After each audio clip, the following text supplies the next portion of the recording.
Somebody in the comments on one of my last shorts said something that was pretty cold.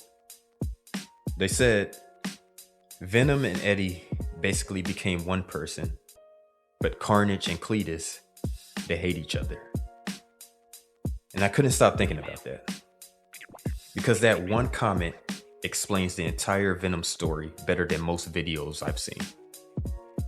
So today, we're going back to the beginning. The full origin, the part most people skip. Because the question isn't just why Venom chose Eddie Brock. The question is, how do two broken, discarded things become one?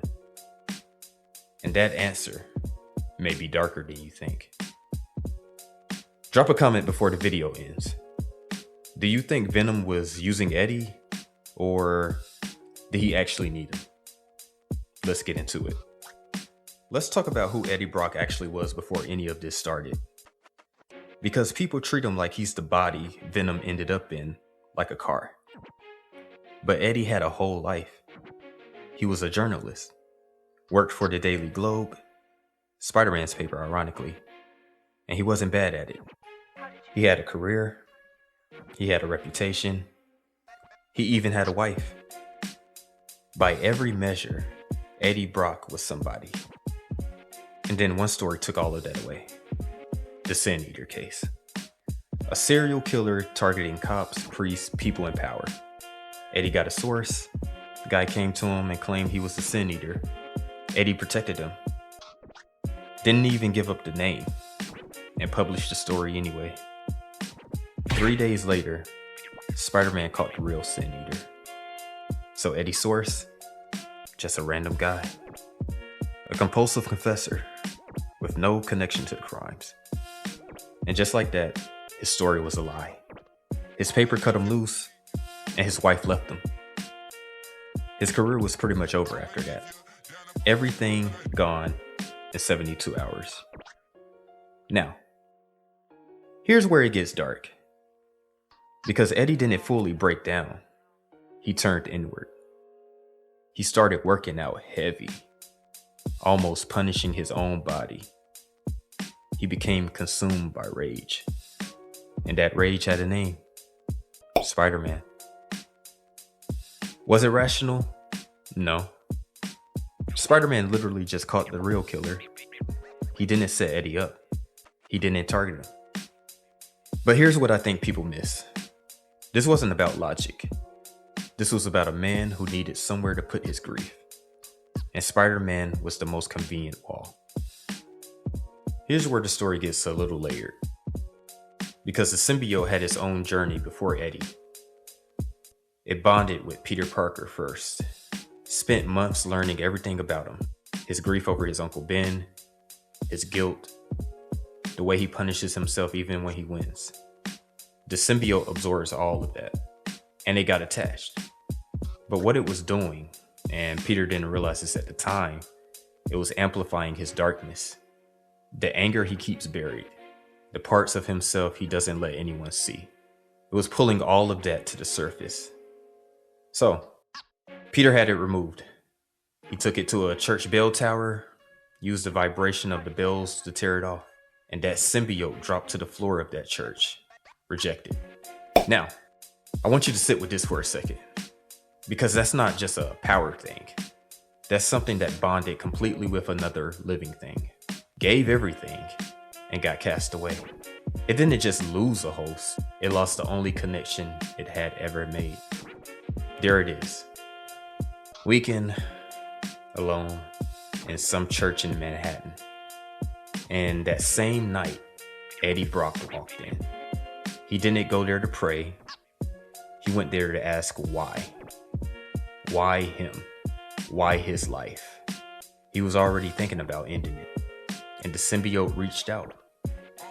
Two things in the same place. Both rejected. Both hollowed out by the same person. And that moment, that is where Venom was actually born. Why does Venom keep coming back to Eddie when he's had stronger hosts?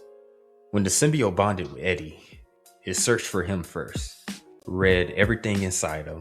It found rage, it found grief, It found a man who had been publicly destroyed and was looking for a reason to keep going. And the symbiote recognized that feeling because it had just felt that exact same thing way earlier. That's what people miss. Eddie wasn't the strongest candidate. He wasn't the most powerful. He wasn't even the most dangerous. But he was the most compatible. Not in ability, but in wounds, in trauma. They both had the same source of pain. They both channeled it in the same way. And they both wanted the same person to answer for it. The commenter said perfectly, they became one person. They got along. And that's true, because from that moment they bonded. There was no clean line between Eddie's anger and the symbiote's hunger. They didn't merge because it worked strategically. They merged because neither one of them had anywhere else to take what they were carrying. In contrast, with Cletus Cassidy, a serial killer, no code, no morals, no limit. The symbiote that bonded with him was one of Venom's offsprings. But Cletus didn't surrender to it. He didn't bond with it. He used it as a weapon. And the offspring didn't submit either. It pushed back. Two entities sharing a body that fundamentally despise each other. That's why Carnage is more dangerous in pure destruction. But Venom is more dangerous as a threat because Carnage is chaos and Venom is purpose. And purpose with a body count is something completely different. After the bonding, Eddie got Spider-Man's abilities. The wall crawling, the strength, all of it. But here's what actually made Spider-Man afraid. The symbiote remembered everything from his time with Peter. His face under the mask, his name, Mary Jane, Aunt May, every secret Peter Parker ever kept. Venom knew. And that's not power.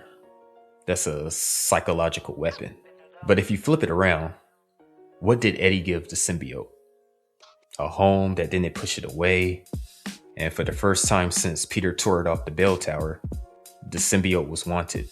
And I think that's what the comment was really pointing at. The reason Venom comes back to Eddie, even after stronger hosts, is because strength was never the point. Eddie was the only one who made the symbiote feel like it belonged somewhere. And you don't replace that. Not with power. Not with a better body. You don't replace the first person who didn't leave. Here's what complicates the villain label.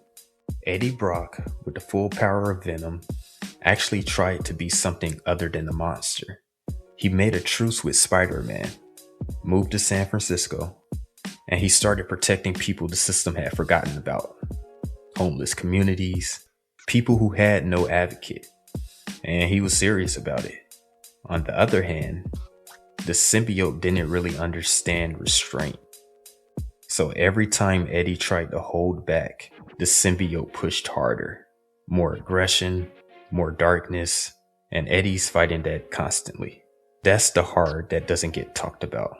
Not the teeth, not the size, not any of that. The real horror is not knowing where your choices end and your trauma begins. Is this me deciding, or is this thing that lives inside me? I think about that line a lot because a lot of people carry something dark inside them and ask themselves the same question. And Eddie never got a clean answer, but he kept trying to find one. That's the thing most people never give him credit for. Then came Cletus Cassidy and Carnage. I want to make sure we understand the difference again, because this is where it gets important. Venom's symbiote had an offspring while Eddie was in prison. That child bonded with Cassidy through a cut in his skin. And Cletus didn't try to manage it. He didn't try to coexist with it. He gave himself completely. And the symbiote fed that energy right back. That's Carnage. Two things that don't just coexist. They amplify each other's worst impulses. No line, no code, just destruction. And stopping that required Eddie and Spider-Man to team up. Think about it. Eddie Brock, whose entire existence was built around hating Peter Parker, had to work beside him to stop something worse. And he did it. Because that's the line right there. Eddie wasn't Cletus. The symbiote wasn't Carnage's offspring. They had something Carnage never would, a reason to stop. And that reason, as thin as it was, made every difference. Eddie lost the symbiote multiple times. It got taken from him, bonded to other people, and each time that happened, you could see what the symbiote had been giving him. Without it, Eddie was just a man. No powers, no venom, nothing special. Just the grief and the anger with nowhere to put it. But the symbiote kept coming back every time to Eddie. Not to Matt Gargan, who hosted it and almost destroyed it through pure brutality.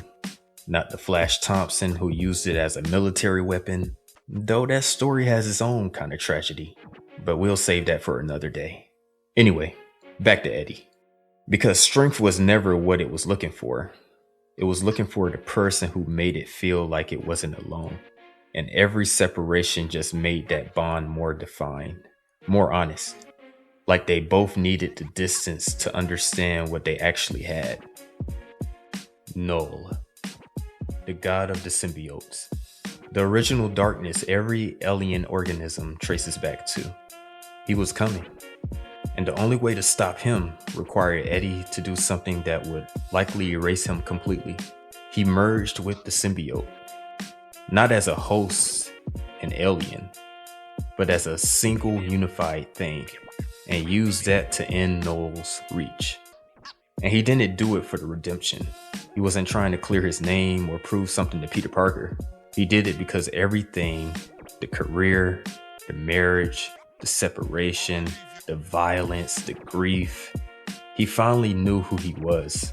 And who he was someone willing to disappear so others could keep going.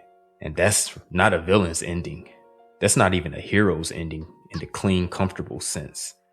That's the ending of a man who took the hardest possible road to become something worth being. Isn't that crazy? Back to that comment.